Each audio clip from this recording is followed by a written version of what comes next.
우리 삶 가운데 누군가에게 인정받는 인정의 욕구는 참 있는 것 같습니다. 그래서 같은 일을 하더라도요, 목사님들 가운데도 인정에 대한 욕구가 있고요. 또 누군가가 그 자리를 좀 차지하기 위해 애쓰는 그 갈망들이 있는 것 같아요. 요번에 그 살짝 듣는 얘기 중에 하나는 회장의 선거 가운데 그 좀 탈락하신 분이 굉장히 서운하셨다고 그러더라고요. 요번에도 연임할 거라고 생각하셨나 봅니다.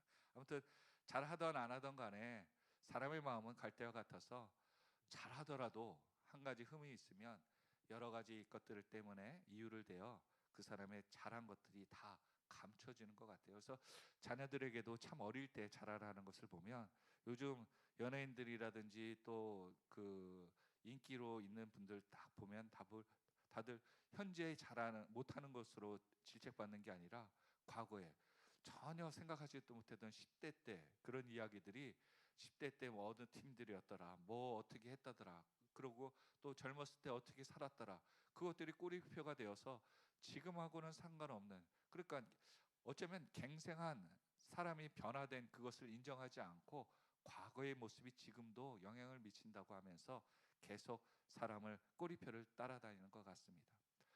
그러기에 오늘 성경에 보니까 수많은 제자들도 예수님을 쫓고 있었지만 예수님 가운데 나눠지는 사람들이 있었어요. 문 꼭 좀 닫아 주실래요? 예. 그래서 사람들 가운데도 그렇게 예수님이 측근으로 데리고 있던 사람도 있었고요. 또한 예수님에게 극진히 대했던 한 여인들도 있었다는 거예요. 여성의 무리들. 여러분 곰곰이 생각해 보십시오. 남자들 이렇게 몰려서 다니면 멀리서 볼 때도 그렇게 좋은 모습은 아니었거든요. 아무리 좋더라도 그래도 그들이 또 생활할 때 여러분 여성의 손길을 통해서 음식이 공개되는 거 하고 남자들이 툭탁툭탁해서 대충 만든 음식하고 음식의 질이 틀리죠. 그래서 제자들이 함께 할 때도 그들을 섬겼던 어떤 무리들이 있었는데, 많은 무리들이 있었는데, 여러분 가룟 유다가 죽은 후에 그 중에 한 자리를 차지하기 위해서 무리 가운데서 뽑잖아요. 그 기준이 무엇이었습니까? 그들과 함께한 모든 것들을 경험한 사람들 중에 뽑았습니다.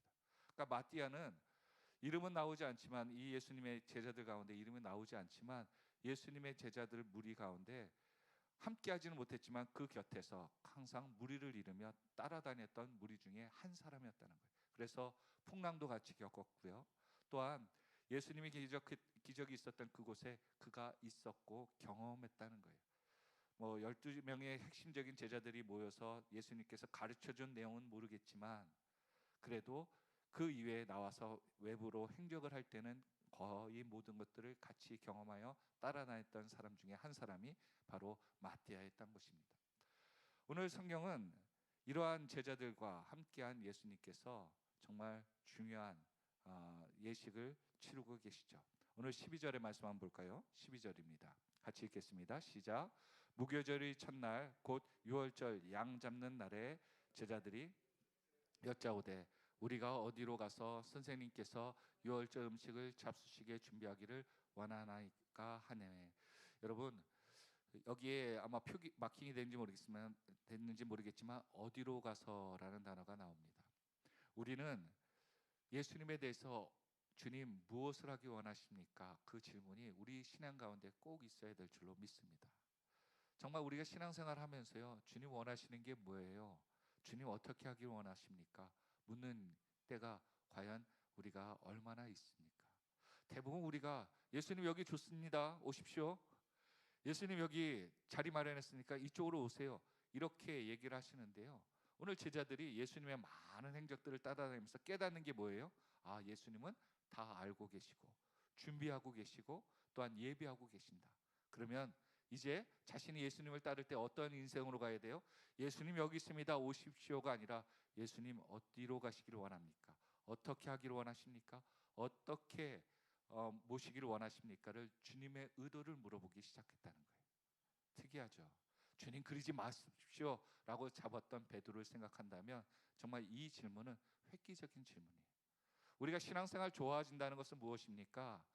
예, 지식을 쌓아가는 게 아니고요, 아까도 새벽에도 말씀드렸지만 여러분 우리가 똑똑해진다는 것은 내가 많이 아는 게 똑똑해지는 게 아니고 내가 얼마나 모르고 있었냐를 깨닫는 게 지혜인 것 같더라고요. 아, 내가 아는 게 다가 아니었구나. 이렇게 열심히 공부했는데도 이게 다가 아니구나를 해서 깨달아가는 거예요. 얼마나 깨달아요. 나중에는 이게 내가 하는 게 내가 생각하는 것에서만 맞지 다른 것에서는 틀릴 수 있습니다 라고 하고 다름을 인정하는 데까지.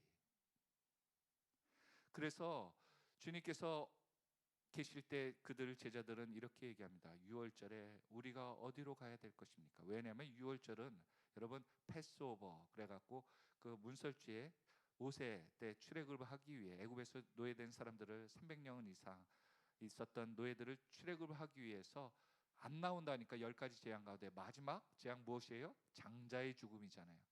문설피, 양의 피를 발라 문지방에 발랐던 그 피를 보고 죽음의 천사가 넘어갈 것이다. 그리고 그 집안에는 생명이 있겠지만 그렇지 않으면 모든 사람들, 그 표가 없는 사람들은 다 첫 장자가, 첫 짐승들이 다 죽을 것이다. 그래서 그렇게 표시한 사람들이 집에는 생명이 있었지만 그러나 없는 사람들은 다 죽어서 내가 구원받았다라는 것을 기념하기 위해 유월절을 기념하는 거예요. 그래서 유월절 뭐 하는 날이라고요? 양 잡는 날에 문지방에 피를 바르기 위해 양을 잡았죠. 그래서 이 양이 바로 꼭 있어야 된다는 것입니다. 그런데 이 양의 있음으로 말미암아 유월절이 완성이 되는데 우리는 그 양이 누구라고요? 예수님이라는 것을 알고 있습니다. 여러분 명절에 뭐 하는 거예요? 한글날 뭐 하는 거예요? 추석 명절 뭐 하는 거예요? 우리가 생각해 보면 다들 공휴일이라고만 생각합니다. 명절은 공휴일이랑 또 빨간 날은 공휴일이라고 한 것이 아니라 왜 나라에서 그렇게 기념일로 삼았습니까? 쉬라고요? 아니요. 그날을 기념하라고 하기 위해서, 기억하라고 하기 위해서 기념일을 만들었어요. 근데 우리는 계속해서 그 기념일이 내용은 핵심 내용은 빠지고 자꾸 노는 날이 겹친다고 그래서 휴가철로만 만드는 거예요. 그렇다면 공휴일이 무슨 휴일이 의미가 있겠습니까? 쉬라고 우리에게 주어진 게 아니라 그것을 기념하라고 했는데 유월절 그날을 기념하여 유월절은 내가 살고 하나님이 살려주신 것에 대한 감사해야 하는 날이죠. 오늘 예수님께서 유월절은요 이 당시에도 그 추석 명절과 같이 온 가족이 모여서 그렇게 식사를 나누는 때였습니다. 3년 동안 예수님과 동고동락하니까 이들에게는 이제 매해 유월절을 예수님과 같이 보내는 것이 식구와 같이 가족과 같은 멤버십이 갖춰진 거죠. 그래서 제자들은 예수님께 그 장소를 요청하기 시작합니다. 그때 예수님께서 무엇이라고 말씀하십니까? 13절 같이 읽겠습니다. 시작. 예수께서 제자 중에 둘을 보내시며 이르시되 성내로 들어가라. 그리하면 물 한 동이를 가지고 가는 사람을 만나리니 그를 따라가서. 이 역사학자들이 볼 때요 예수님께서 벌써 예약하셨다.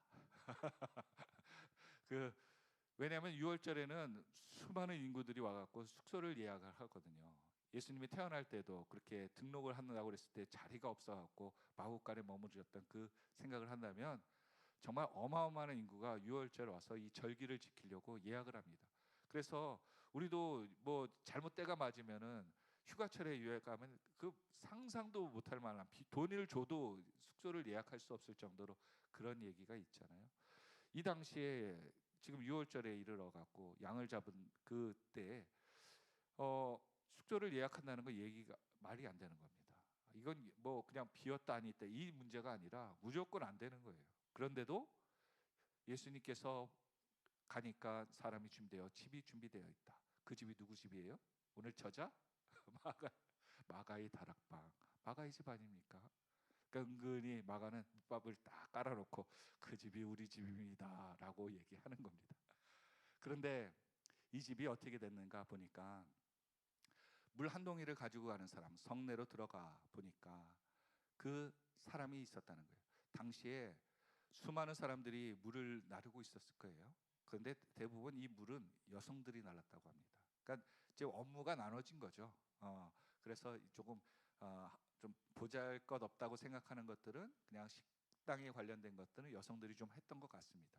아무튼 여성들이 하는데 여기 표기된 이 물 한 동이를 가지고 가는 사람이라는 것은 남성으로 쓰였습니다. 그러니까 한 남자라는 거예요.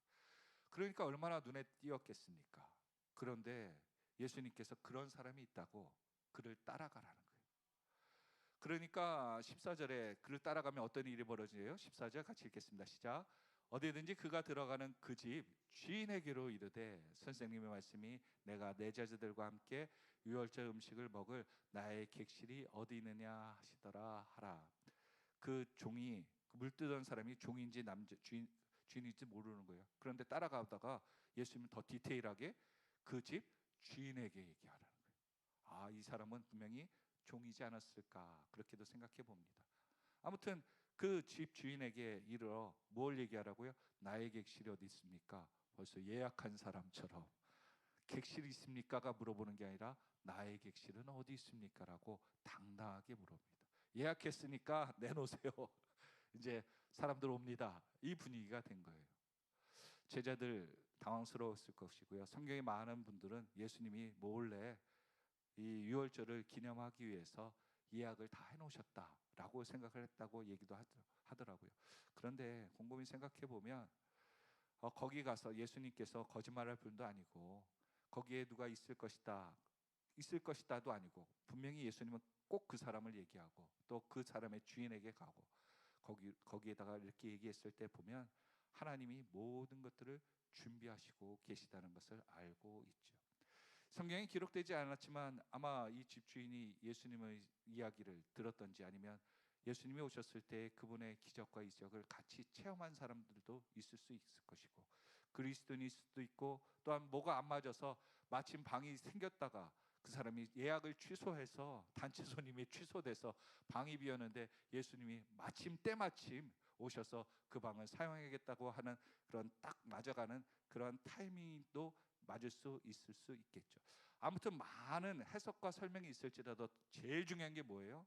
하나님은 그것에 대해서 모든 환경을 주관하고 계신다는 거예요. 오늘 저와 여러분에게요, 하나님께서 우리의 환경들을 다 이렇게 보실 때 잘못되든 못되든 간에 하나님 손에 맡겨지면요, 하나님이 주관하시면 선한 영향력을 끼치는 줄 믿으시길 바랍니다. 하나님께 맡기십시오. 오히려 제자들은 이걸 깨달았던 거예요. 우리들이 발벗고 뛰어다니는 것보다 오히려 풍랑 속에서 아유 우리 살려주세요 예수님 깨우는 것보다 우리도 예수님과 죽으면 죽겠다라고 가만히 있고 예수님이 하시는 대로 가만히 놔두면 알아서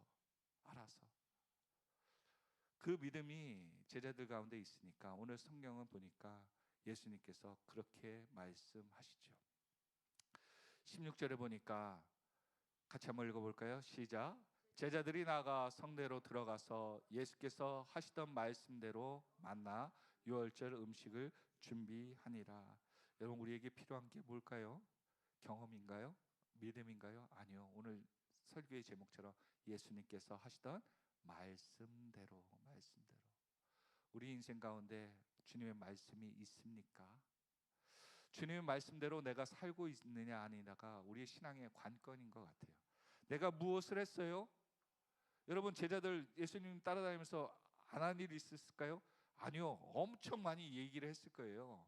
그러니까 제자들이 내가 좌편에 우편에 앉겠다라고 그렇게 외치던 것은요, 단지 예수님의 기적 가운데 내가 예수님이 그때 기적 있을 때 내가 그 옆에 있었다 이 차원이 아니에요.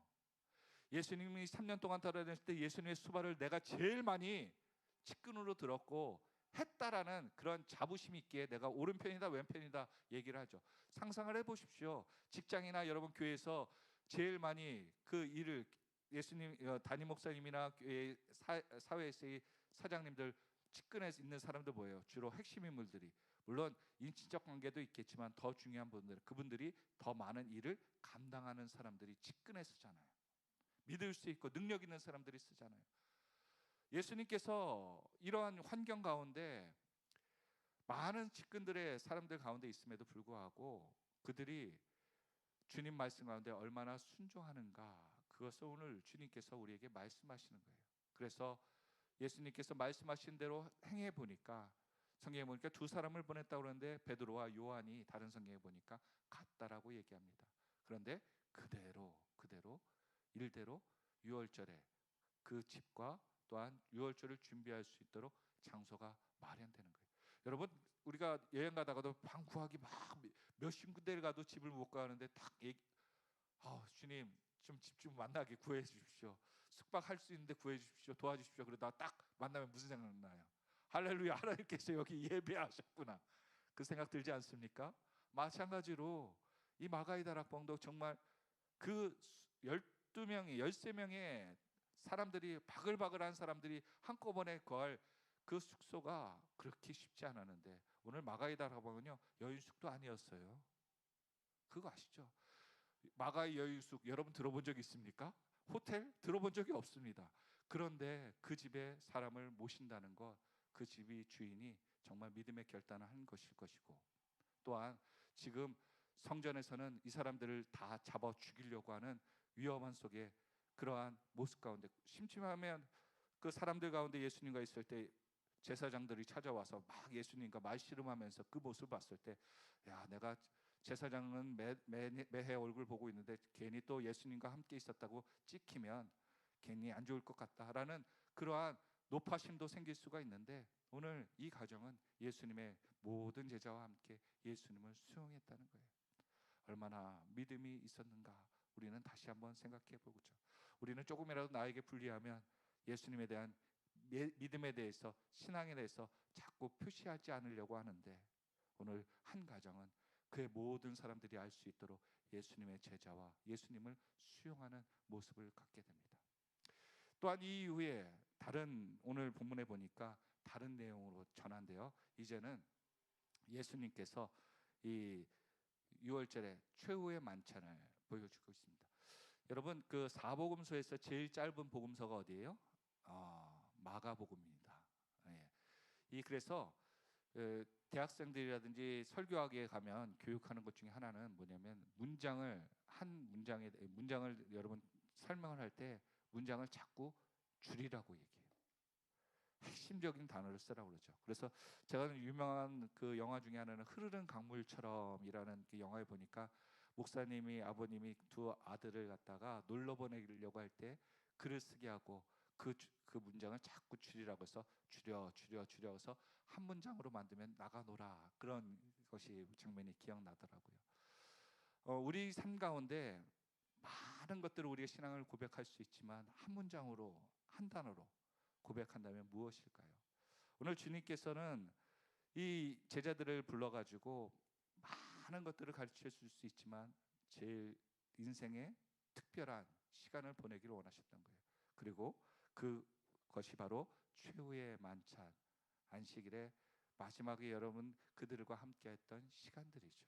그곳에서요 성찬을 같이 했느냐 안 했느냐를 통해서 저는 보기에는 사도로 나눠지냐 안 나눠지냐, 그게 나눠진 것 같더라고요. 다른 제자들은 많이 다녀봤는데 이렇게 얘기하는 겁니다. 12제자 중에 예수님이랑 포도주 잔 성찬식 해봤어? 여기서 벌써 나눠지고요. 더군다나 다른 성경에 보면 예수님이 그곳에서 뭐 하셨어요? 제자들의 발을 씻겼다. 가롯 유다의 발도 씻기셨더라고요. 왜 그러셨을까요? 자기 팔려는 사람인데 왜 성찬을 띠고 발을 씻겼을까요? 그에게 기회를 준 거죠. 그를 선택할 때부터 그가 나를 팔 것이라는 걸 알고 있었을 것이고요. 성경에 보니까 그가 돈깨를 맡겼을 때 그가 돈을 뒤로 빼돌렸다는 것도 기록하고 있었어요. 여러분 그것을 기록했다는 것은 하나님도 알지만 누구들도 알고 있었다는 거예요. 다른 제자들도 알고 있었다는 거예요. 그런데 그것을 책망하지 않고 오늘 최후의 떡을 떼어 내 피와 내 떡을 먹으면 또 내가 너희 발을 씻기면 그 모습은 기회를 준 것이죠. 우리에게도 주님께서 왜 매일매일 우리의 예배당에 말씀을 들으라고 초청하실까요? 기회를 주시는 거예요. 우리가 갖고 있는 죄가 얼마나 많은데 우리가 그것을 쉽게 넘기지 말고 그 말씀 가운데 내 죄가 부딪혀서 하나님 앞에서 씻김받고 회개하라고 자꾸 기회를 주시는 거예요. 그래야지 우리가 깨어 기도하며 죄에 대해서 견딜 수 있거든요. 그런데 우리가 자꾸 마음이 무뎌져서 같이 손에 떡을 쥐어줘도 떡을 같이 손에 그릇에 찍어서 넣더라도 넣는 사람이 그 사람이야. 그러면서 그 사람이 넣는데도 깨닫지 못하고 발을 씻겨서도 이것이 나의 길이다 얘기해도 이해하지 못하는 그 마음 말입니다. 오늘 예수님께서 유월절에 최후의 만찬을 하시면서 그때 사랑한다, 섬긴다라는 그 말씀을 하기 전에 이 말씀을 하십니다. 18절 같이 읽겠습니다. 시작. 먹을 때 예수께서 이르시되 내가 진실로 너희에게 이르노니 너희 중에 한 사람 곧 나와 함께 먹는 자가 나를 팔리라 하신대. 여러분 참 그 믿음의 반대말이 뭐예요? 배신인 것 같아. 뭐 예전에도 믿음의 반대말 다른 말들도 말씀을 드렸는데 오늘 예수님께서 우리 삶 가운데 얘기하는 것 중에 하나는 그를 신뢰하고 너마저 믿었던, 시편에 보면 다윗이 그러한 경험을 했더라고요. 시편의 말씀 한번 보도록 하겠습니다. 시편 41편 9절인데요. 시작. 내가 신뢰하여 내 떡을 나눠 먹던 나의 가까운 친구도 나를 대적하여 그의 발꿈치를 들었나이다. 그의 같이 정말 생사고락을 했던 그 장수가 밧세바의 할아버지였잖아요. 근데 자기 압살롬의 편에 붙어서 자신을 패하고 아들을 세우려는 그것에 반역을 했는데 반역이 실패하자 그가 자신의 고향을 가서 똑같이 자살을 하게 됩니다. 자기의 뜻대로 되지 않기에 결국은 죄책감이 아니라 실패에 대한 그 허무감 때문에 그런 거죠. 오늘 보니까 가롯 유다가 그렇게 그 마음이 변심이 있었다고 성경은 얘기합니다. 그 전까지도 있었는데 왜 그 마음이 있었는가? 요한복음 13장 2절에 벌써 이 부분을 가롯 유다가 언제 그 마음이 있었는지를 설명하죠. 같이 한번 읽어볼까요? 시작. 마귀가 벌써 시몬의 아들 가롯 유다의 마음에 예수를 팔려는 생각을 넣었더라. 여러분 무엇이 중요해요? 생각이 중요해요. 생각이. 우리의 삶 가운데 가롯 유다가 처음에 내가 예수 팔아야지 이렇게 마음 먹은 게 아니에요. 생각 자체가 자꾸 불만과 또한 생각들이 오염되니까 결국은 마귀의 행동, 결국 마귀 짓을 하더라고요. 결국 마귀가 된 거죠. 여러분 생각이 하나님께 속하지 않으면 생각이 자꾸 마귀에게 속해요. 그래서 육신의 생각은 뭐라고요? 사망이라고 얘기하잖아요. 사망. 그리고 육신의 생각은 하나님과 대적한다라고 로마서는 계속해서 우리에게 말씀하고 있습니다. 그러니까 우리는 생각하는 사람으로 사는 것도 좋지만 더 중요한 믿음으로 살아야 된다는 거예요. 그래서 내가 내 생각은 어떻기에 라고 교회하는 것은 적당하지 않습니다. 내 믿음에 보기에는 내가 어떻게 믿음으로 그곳을 바라보는가, 그게 중요하다는 거죠. 그래서 오늘 가롯 유다는 그 마음에 들어가니까요 자꾸 불신의 생각이 들어오는 거예요. 왜냐하면 새벽에도 한번 말씀드렸겠지만 가롯 유다가요 보니까 가롯 유다의 그 정치적인 성향은 뭐예요? 열심당이었거든요. 열심당은 당시에 그 폭력으로서 로마를 갖다가 쿠데타를 일으켜서 전복시키는 것이 목적인 사람들이었어요. 그래서 굉장히 이 신뢰가 관계가 끈끈했고 그 다음에 또 폭력적이었습니다. 그리고 과격했어요. 그런다 그들이 그 모습 가운데 보니까 예수님이 제자들 모으니까 이 무리가 되거든. 사람들 모이니까 뭔가 될 것 같아. 우리가 원하는 뭔가가 구테타가 일어날 것 같아. 그런데 갑자기 예수님께서 세 제자만 부르는 거야. 그리고 산으로 가네. 뭐지? 왜 사람들을 나눠? 왜 편 나눠? 마음에 불신이 나는 겁니다. 그러면서 계속 그 사람들과 측근에 있는 사람들을 하다 보니까 내가 측근이 돼야 하는데, 왜냐하면 예수님이 12제자 중 가운데 세리가 있었습니다. 세리가 한 명에서 두 명 정도가 있었다고 합니다. 돈 관리라고 하면 철저한 분들이 있었어요. 근데 그들이 안 맡고 가롯 유다가 돈계를 맡아 회계를 맡았다. 여러분 교회에서 회계를 맡게된 분들 보니까요 세무라든지 또 이 감사에 있는 분들은 돈을 맡기면 교회에 이렇게 부탁을 드리면 다 그런 건 아닌데 대부분 제가 경험한 바에 의하면 그분들은 들어온 헌금에서만 교회 활동하려고 합니다. 무슨 말이냐면 오늘 100만 원이 딱 헌금이 들어왔으면 교회 활동은 100만 원 내에서만 해야 돼. 마이너스를 절대 안 해. 그러니까 근데 교회라는 것이 각 부서에 활동하다 보면 예상하지 못한 일들이 벌어지지 않아요. 계획하지 않는 어떤 애경사든지 여러 가지 일들이 벌어질 수 있잖아요. 그러면 청구하면 안 돼. 그러는 거예요. 그런데 사업하시는 분들은 항상 그분들은 막 돈을 끌어다 쓰기도 하고 또 환경들 여러 가지 것들이 변수가 있다는 걸 아니까 그런 것에 구애를 크게 받지 않으시더라고요.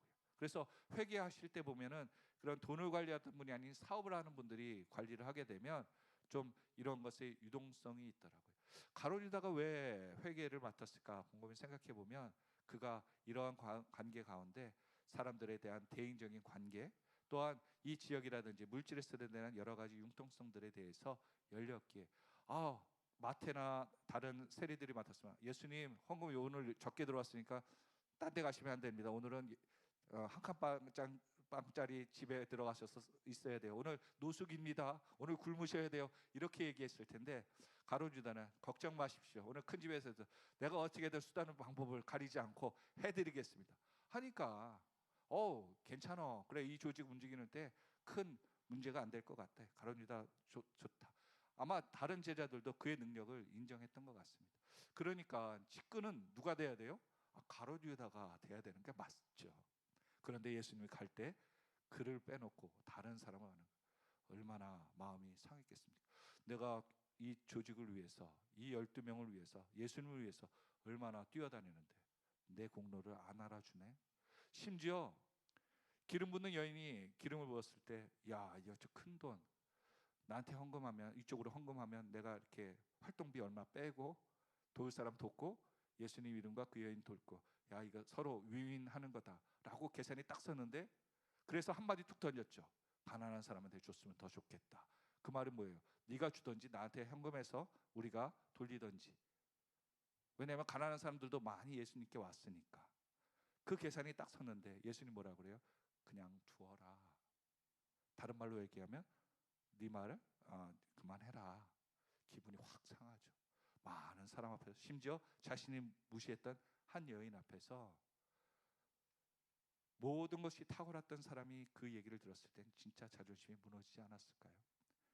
그러니까 이제 예수님의 측근에도 못 들고 예수님 말할 때마다 자꾸 배척당하는 느낌 들고 그러니까 마음이 떠날 수밖에 없죠. 자신이 예수님을 통해서 이루었던 꿈들이 이제는 예수님이 정말 나한테 가치 있는 분인가?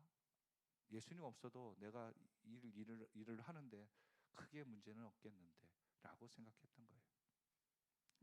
아무튼 그가 은 30이 필요했는지 아니면 그가 빼돌린 돈을 막기 위해서 빚에 독촉하다 보니까 그 돈이 급히 필요했는지 아무도 모릅니다. 그럼에도 불구하고 그는 예수를 팔 생각이 들어오기 시작했다는 거예요. 그렇다면 얼마나 그가 쪼들렸으며 얼마나 예수님의 가치가 없었다는 것을 깨닫게 되는 거죠. 보게 되는 거죠. 예수님께서 다른 성경에서는 무엇이라고 얘기합니까? 같이 읽어보겠습니다. 시작.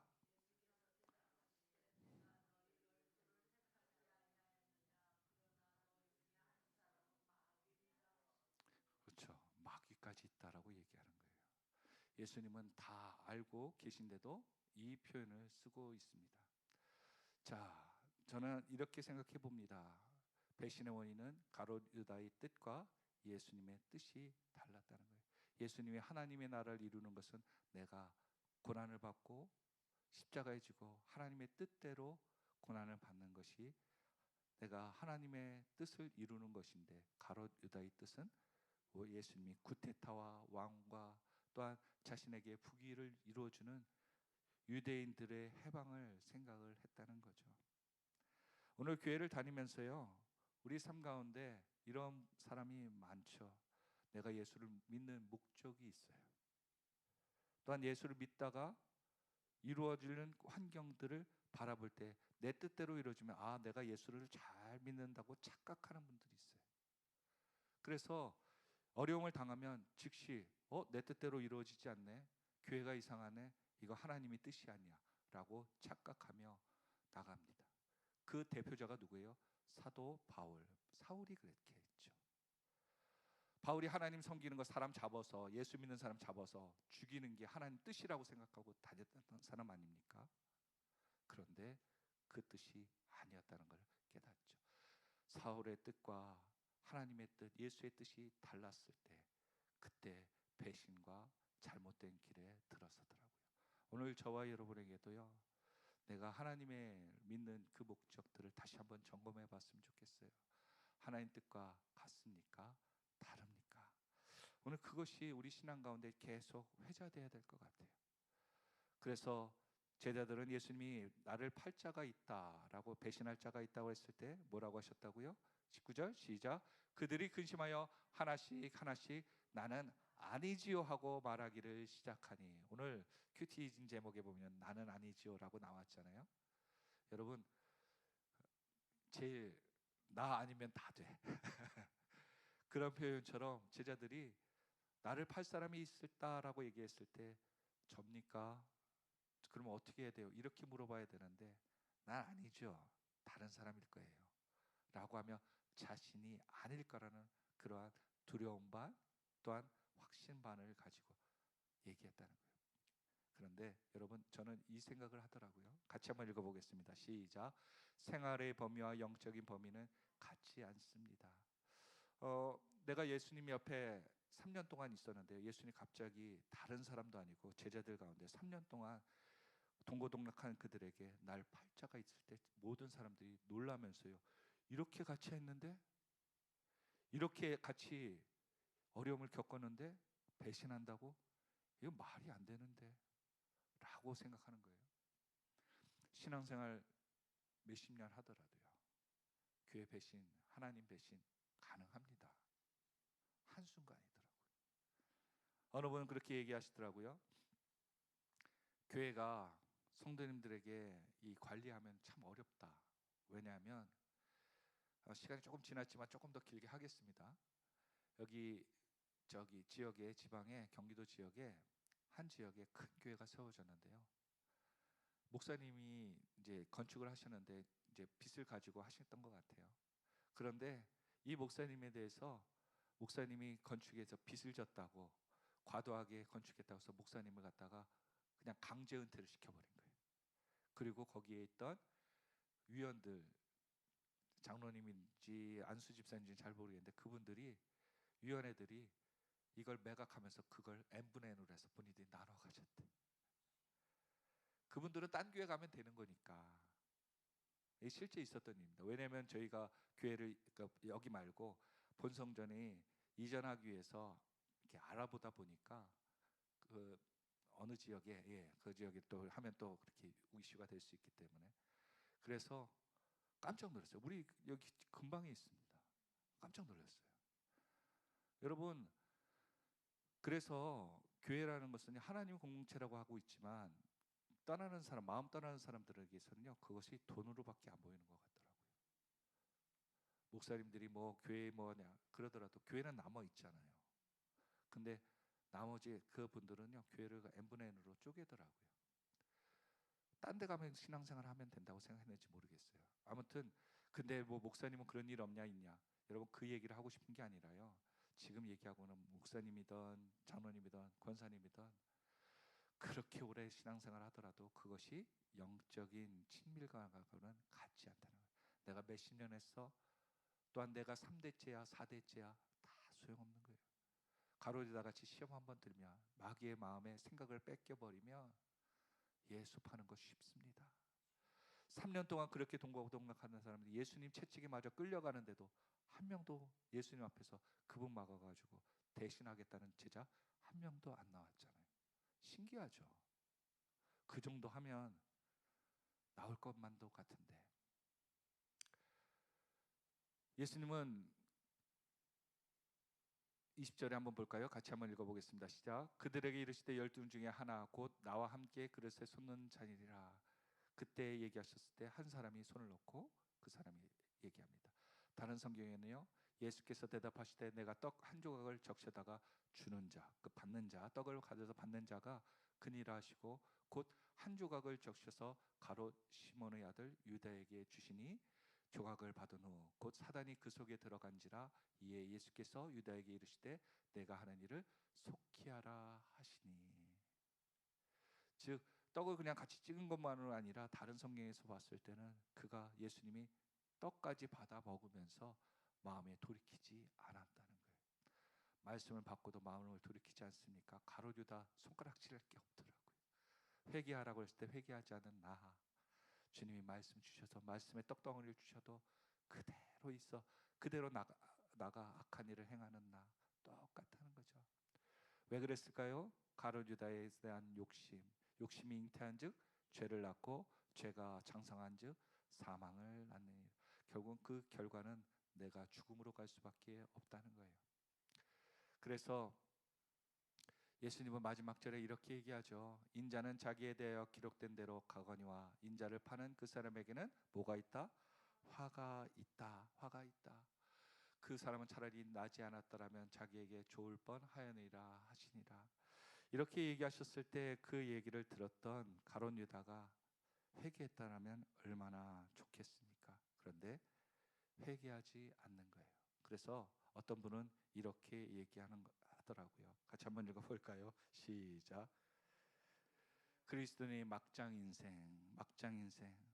막장 인생은 뭘까요? 회개하지 않는 거예요. 막 가자는 가지요. 그렇죠? 예수님 하더라도 내가 내 마음대로 하겠습니다. 막 가자는 거죠. 회개하지 않는 것이 막장 인생인 거예요. 우리가 보면서도 그리스도인들도 막장으로 살 수 있는가? 살 수 있습니다. 예수님 없이도 살기에, 회개 없이 살기에. 그래서 우리는 마지막으로 이 질문하고 마치려고 합니다. 같이 한번 읽어볼까요? 시작. 나는 그리스도를 진심으로 믿고 따르는 가족입니까? 그냥 조직에 참여하는 외부인입니까?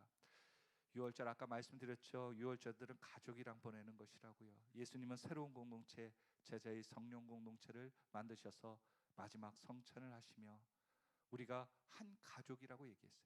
가족은요 서로를 팔 수가 없습니다. 그렇죠. 목사님 예전에 먹기 위해서 살기 힘들어서 풀칠하기 위해서 자녀들을 팔았잖아요. 근데 곰곰이 생각해 보십시오. 집에 있으면 자녀가 죽기에, 먹기와 살리기 힘들기에 판다는 명목으로 그에게 풀칠할 수 있는 집으로 보내는 거예요. 그들의 부모가. 그래서 팔았다는 표현을 쓰는 거죠. 살 수 있는 사람들은 돈이 있다는 거 아닙니까? 여기 있으면 결국은 굶어서 죽는 건데 죽는 자식 보내기가 힘드니까 부모가 부모의 자식이 정을 끊더라도 자식만은 살려야겠다라고 보내는 것이죠. 여러 가지 이유가 있겠지만 여러분, 나는 그리스도를 위해서 진심으로 따르는 가족입니까? 제자들은 가족이 되기 위해 몸부림쳤던 것이고요. 또한 가룟 유다는 가족이 아니라 조직이라고 생각했기에 그 조직 없어도 나는 살 수 있다, 내 가족은 따로 있다 생각하여 예수를 팔고 그 조직을 떠나게 됐다는 거예요. 결국은 외부인 아닌가요? 그렇죠.